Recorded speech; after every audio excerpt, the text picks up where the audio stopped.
Many times in a breakup, people have a very hard time accepting that relationships have a timeline.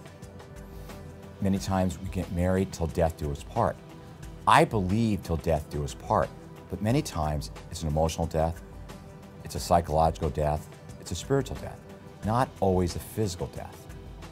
And I'm not sure the writers that put that in the different books didn't imply that death can be on many different levels. So I just want you to try that on. And this discussion is going to be about you were left. Your partner broke up, divorced you, left you, didn't show up. And there's 5 stages to this, feeling left. The first one's whiplash. You feel like you just got hit from behind, from the side, maybe a head-on collision. Emotional whiplash.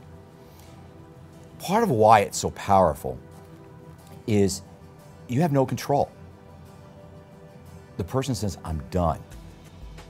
And you know when a person breaks up with you, your husband, your wife, your girlfriend, your boyfriend, when they say they're done, many times they may threaten it, but there's that one day they say it and they mean it and you know it and they know it. Done is done.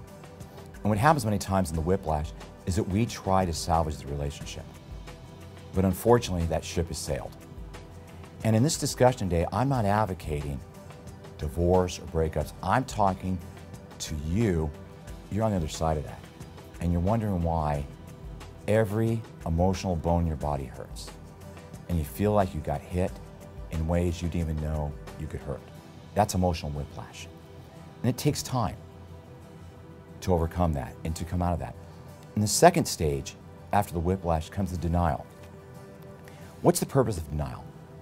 Denial has a very specific purpose, and for the person holding it. Denial is we don't want to feel the disconnection. We pretend it's not happening. We may go to therapy, even though I may be a therapist, and I advocate couples therapy, but many times people come in and they're done.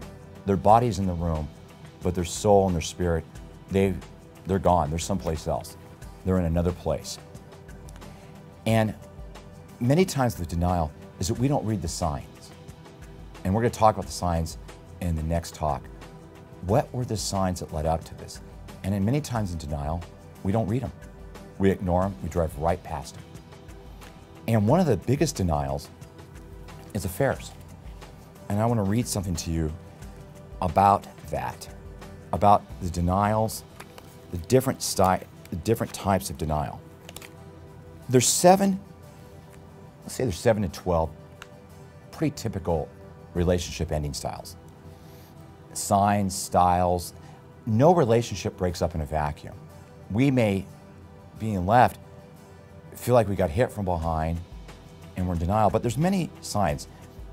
One of them is, number 1, your sexual relationship has been an issue, maybe since the inception of the relationship or over the years. Number 2 is you felt the two of you, you and your partner, growing apart emotionally. Number 3 is your partner on numerous occasions announced they wanted a divorce, they wanted to break up, they wanted to leave in the heat of an argument. Number 4, you were scared to address the relationship problems for fear that these various discussions would lead to a breakup. You knew there was problems, but you didn't want to talk about it. And number 5, you knew your partner was attracted to somebody else or had an affair, and you never felt that you could address it, and it impacted your sexual and physical relationship dramatically. And number 6, you and your partner stopped sharing personal and intimate information with each other.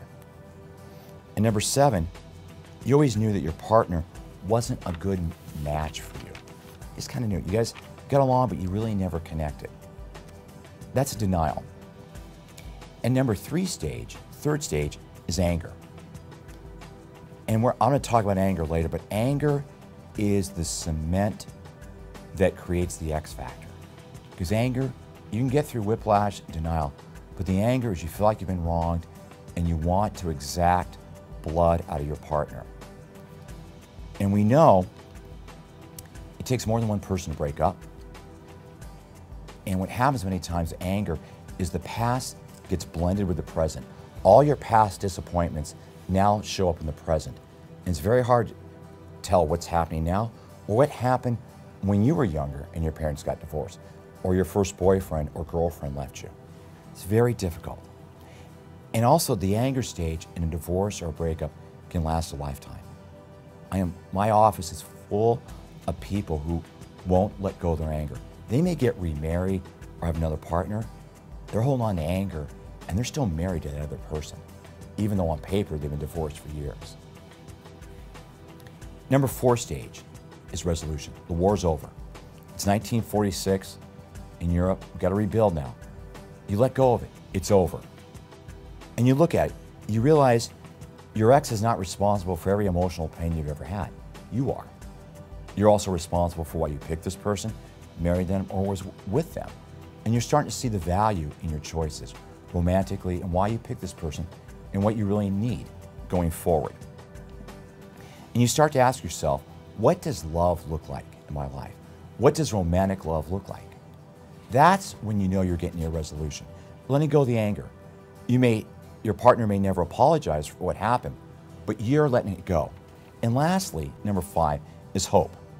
And that's insight that you want to create a new future and that you're willing to open up your heart again and move forward.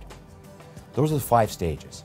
I'll go over them real quick. Again, whiplash, denial, anger, which I'll talk more about, resolution, and lastly, hope and insight. Because with insight, you can change what's going on today and create a different future for yourself, your family, and the world you live in.